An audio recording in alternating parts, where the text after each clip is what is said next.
কেউ রইলেন বাড়িতে, কেউ জড়ালেন পুলিশের সঙ্গে বচসায়, আর একজন আড্ডা দিলেন প্রতিপক্ষ দলের ক্যাম্পে। ভোটের আসানসোলে নানা মুডে হেভিওয়েটরা। বর্ধমান দুর্গাপুরে দিলীপ কীর্তির সৌজন্যের কোলাকুলিও। আসানসোল লোকসভা কেন্দ্রে ভোট। এখানে হেভিওয়েট নেতাদের ভোটের দিন দেখা গেল নানা মুডে। আসানসোল লোকসভার অন্তর্গত পাণ্ডবেশ্বর বিধানসভা। পাণ্ডবেশ্বরের প্রাক্তন তৃণমূল বিধায়ক জিতেন্দ্র তিওয়ারি এখন বিজেপির নেতা। তিনি এদিন সকালে ভোট দেন আসানসোলের দামড়া এলাকায়। তারপর তিনি পাণ্ডবেশ্বরে ঢুকতে গেলেই তার পথ আটকায় পুলিশ। পাণ্ডবেশ্বর ঢোকার মুখে হরিপুরের বহুলা মোড়ে পথ আটকালে পুলিশের সঙ্গে বচসায় জড়ান বিজেপির জিতেন্দ্র তিওয়ারি। আপনারা যে গাড়ি ঘুরছে তো আপনাদের পয়সা না, আমাদের ট্যাক্সের পয়সা। তো আমাদের ট্যাক্সের পয়সায় গাড়ি নিয়ে আপনারা চোর বদমাশদেরকে ফ্রি ছেড়ে দেবেন, আর আমরা জনগণের স্বার্থে যখন যাচ্ছি আমাদেরকে আটকে দেবেন। ইলেকশন কমিশনে যার নিয়ম সেটা ভায়োলেট করবেন, এটা তো ঠিক না।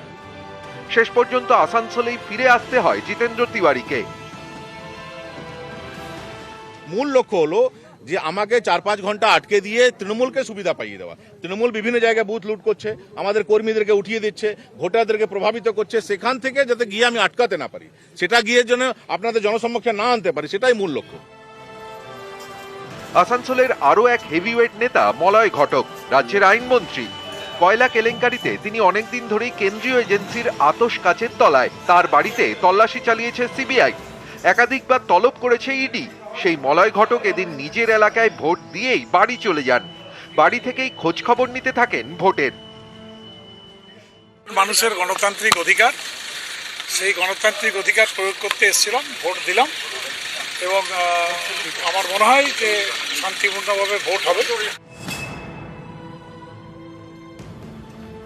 এদিন ভোট চলার মাঝেই এক সময় বিজেপির একটি ক্যাম্পে ঢুকে পড়েন পাণ্ডবেশ্বরের তৃণমূল বিধায়ক। খোঁজ খবর নেন ভোট কেমন হচ্ছে, তারপর বলেন তিনি সকলেরই বিধায়ক।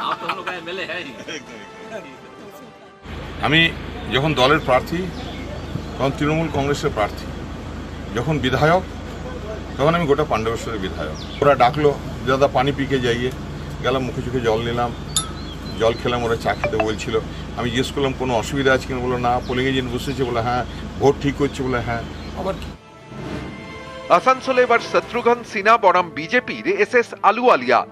2014 ও 2019 লোকসভা ভোটে আসানসোল লোকসভা আসনে বিজেপির টিকিটে জয়ী হন বাবুল সুপ্রিয়। পরে বাবুল ফুল বদলে তৃণমূলে। 22-এর উপনির্বাচনে আসানসোলের তৃণমূলের টিকিটে জয়ী হন শত্রুঘ্ন সিনহা। এবারও তিনি আসানসোলের তৃণমূলের প্রার্থী। উল্টো দিকে বিজেপির এসএস আলুওয়ালিয়া। এদিন তিনি ছিলেন হোটেলের ঘরেই ওয়ার রুম। সেখানে বসেই খোঁজখবর নেন আসানসোলের পদ্মপ্রার্থী।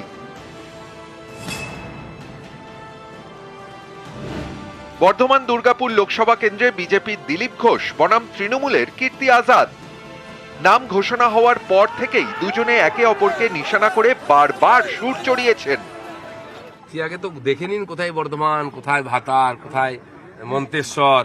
পিছিয়ে নেমেছেন উনি জানেন না, পিছটা কিন্তু আমরা তৈরি করি। হ্যাঁ, উচ্চারণ করতে পারছি না, উনি কি বলছেন লোকে বুঝতে পারছে না, লোকে কি বলছে উনি বুঝতে পারছেন না। हम तो इंडिया के लिए खेले तो भारत के धरोहर है, संपत्ति है।